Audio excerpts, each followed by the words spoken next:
Savage, the iconic Tiwa Savage. Wow. I'm so excited to be able to share a meal with you. Like, people would kill to be in this seat right now. So I'm taking full advantage.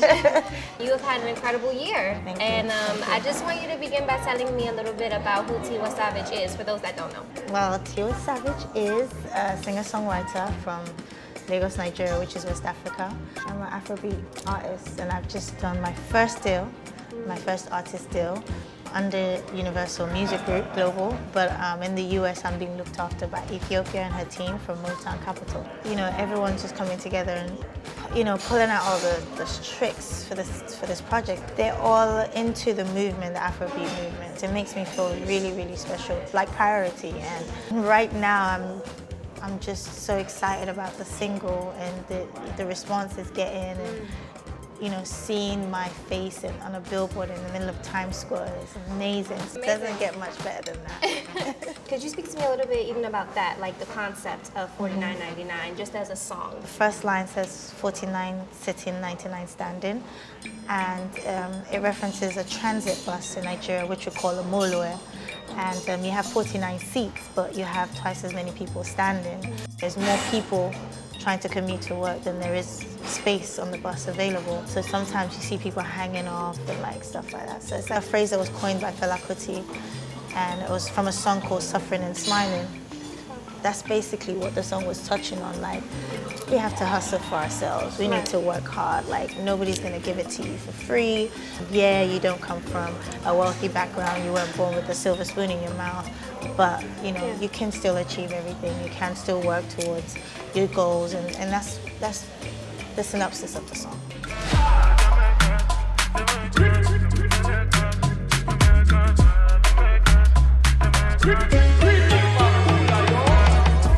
Throughout the video, the symbolism from the hair of the young girls to, the colors, like that was something that also drew me to it. Do those have specific ties to Nigerian culture? Either the colors or I know obviously the hairstyles, for sure. Yeah. The blue is actually, it looks like most school uniforms. Okay. So a lot of people growing up in Nigeria would remember like their school uniform looked like that. And the hairstyle, actually, I remember doing that when I was a kid.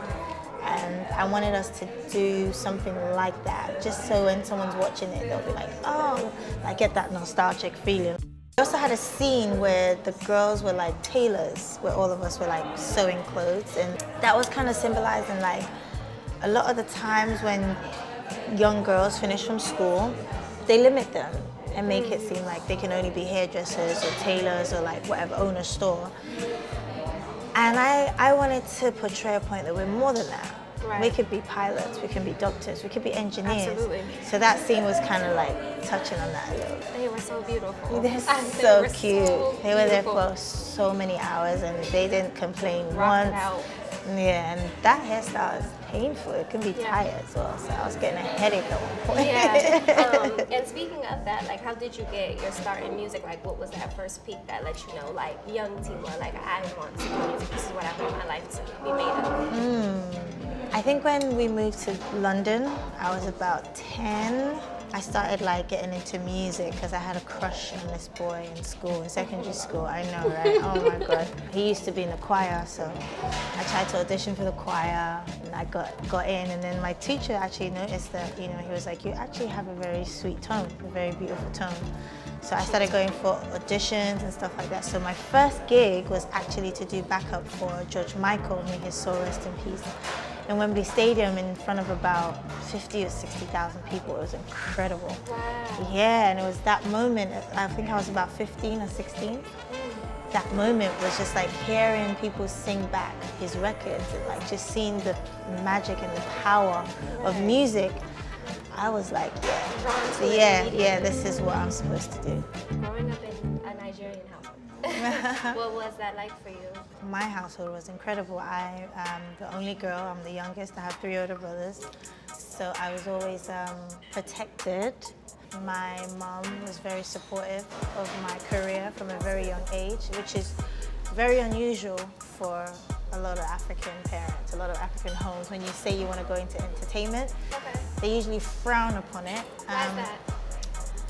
I mean, it's just The ratio of the people who really like succeed is very, very small, and Africans are very big on education, like being a doctor, being a lawyer, you know. So when I told my parents that I wanted to go into music, my dad was like, well, you have to go to school and, you know, have something to fall back on.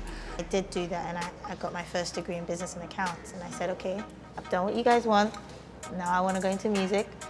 They were very supportive, so yeah. That's amazing. Yeah. Shout out to your parents. Yes, yes.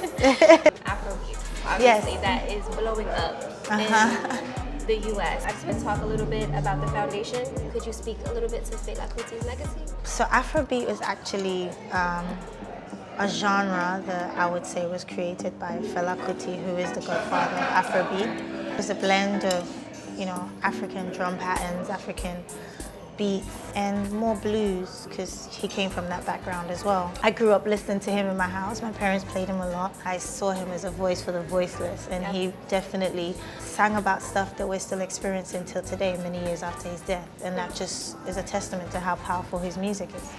And what we do now as, you know, offsprings of that is blend it. So I think Burner, you know, made a great description of it. He called it Afrofusion, which is basically like, it's Afro, but you know, you have rock influences, R&B influences, soul influences, pop influences. So it really is a fusion of all of that. You can use it as a platform to speak about politics. You can use it to speak about love. Each artist brings different things, you know, to the table. Like a lot of my songs are love songs, but it's still Afrobeat.